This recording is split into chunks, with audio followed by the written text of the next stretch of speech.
What's up, YouTube? I'm back. I'm doing a quick little V-shaped burst fade tutorial today. Right now you see me going in with my bald line. These trimmers are 0 gap, so that is a very close cut. And then under that I am going to go with my full shaver. I'm not going to show it here, but I did go back and touch up because I want a super gradient look in this fade.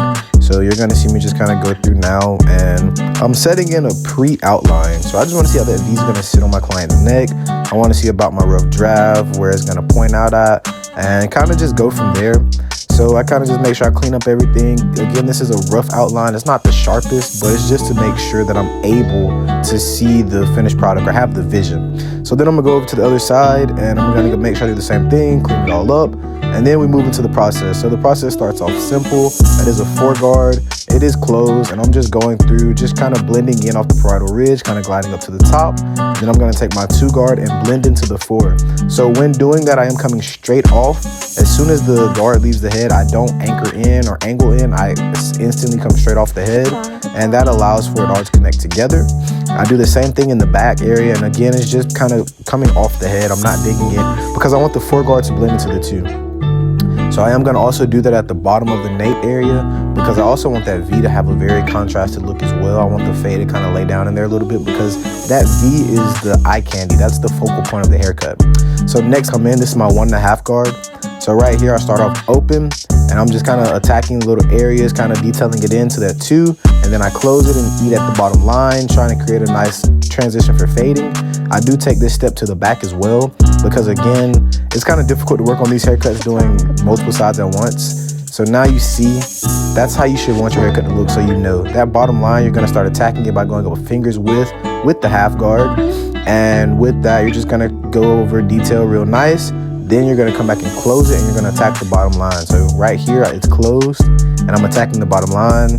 I'm using my corners as much as I can, but I'm also seeing that that's not attacking yet because you have to remember I have not went in without my no guard. So now I'm taking in my number 1 and just using the corners only, just kind of detailing out that fade zone, making sure the panel is nice and connected. There's a slight line that I will attack later.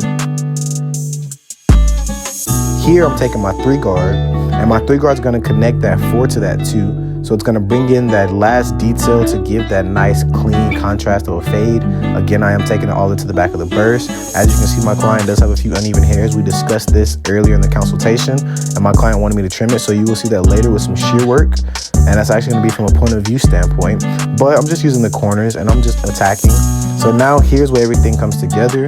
I'm starting with the lever halfway open and I'm just going right over the line.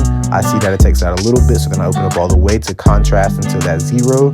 And now I close it and I'm just eating at that bottom line. I'm not trying to create a new one. I'm not trying to overdo it. I'm just attacking the bottom line, letting the bottom line just disappear basically. So from there, you're going to see me just use that corner. Then I come in with the magic eraser, the half guard of a 0, attack some dark spots, and I'm pretty satisfied with how the fade looks here. So I'm gonna set in my next line, basically my little final semi V-shaped line. And I'm gonna get ready to move over to the next side. It is gonna be a time lapse if you made it this far. Shout out to you. I'm thankful that you're still here. Go ahead and drop a like, drop a comment, drop a subscribe. Man, it's the Kingdom Clips community. We're going up. Again, I am new to this. I just graduated barber school Friday, and we're out here dropping videos, but enjoy this time lapse. Again, I'll tap back in with you guys in a few, so that way you can understand the shear work process that I go through, the texturizing process, and the finished product. But this time lapse is going to be a rinse and repeat of all the steps, so enjoy this.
As you can see, looking at the fade, is actually looking really nice. Of course, I still will go back in detail. I probably didn't add that much into the video, but I will go back in detail. So here I'm taking vertical sections and I'm point cutting. My client's hair does grow a little bit funnier at the crown. It doesn't have as much weight. It actually likes to spread out and lay opposite ways, it creates a beautiful swirl, by the way. But I had to take that into account as I was going through point cutting and doing shear work, because if I were to cut too much, then things would become unbalanced and uneven. So I went through here, and again, you just see me point cut, trying to be super careful around that crown area and just kind of connecting things all the way to the front. My client also has a cowlick in the front fringe area, so as you see me get closer to the front, you see me kind of not cut as much and tailor off just to kind of make sure everything is even. As you see, it slopes down. That cowlick does play a big part in that, so you have to kind of be careful when you're encountering things like that. I started to take off a lot less and just kind of take the tips off here instead of giving that deep texture. But again, that comes with just knowing and client consultation. My clients told me before that they struggle with their cowlick. A lot of people have it, so it's a big problem for some people. Some people's cowlicks land in places that cause funny looking things, you know? So you definitely have to make sure that you're communicating with your client and making sure that everything is looking nice and clean.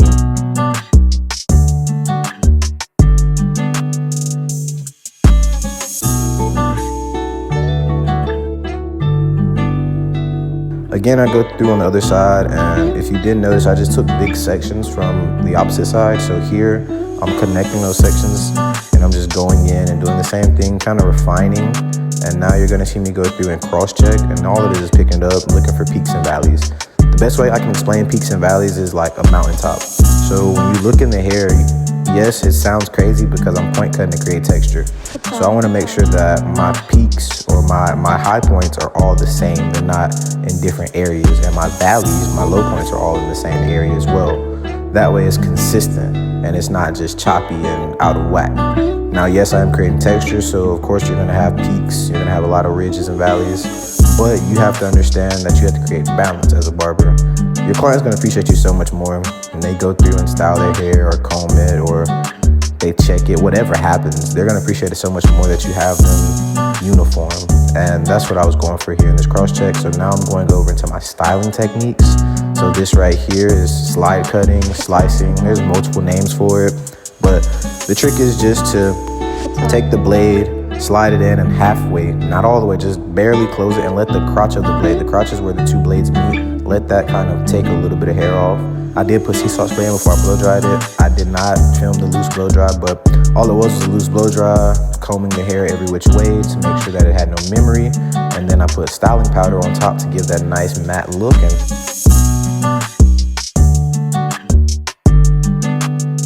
as you see, this is the swirl I was talking about earlier. Man, it looks amazing. It gives character to the haircut. And now I'm just going through with the thinning shears. If you haven't used thinning shears are pretty self-explanatory. They take out bulk, but not a lot.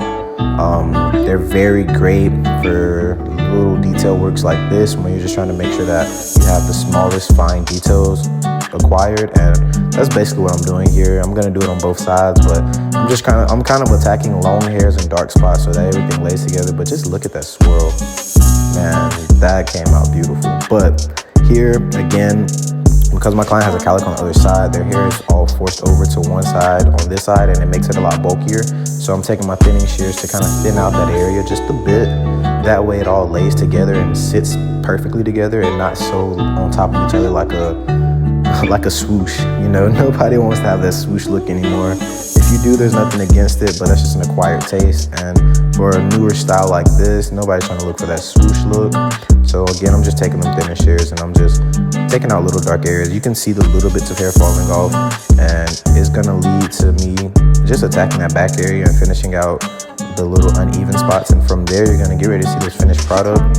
Again, I hope you guys like this video. I want y'all to know that, man, we're going up. I just graduated barber school, so on the journey to take my license. But look at this finished product, man. Balanced, even, just clean contrast. It's that gradient look. It's a V-shaped burst.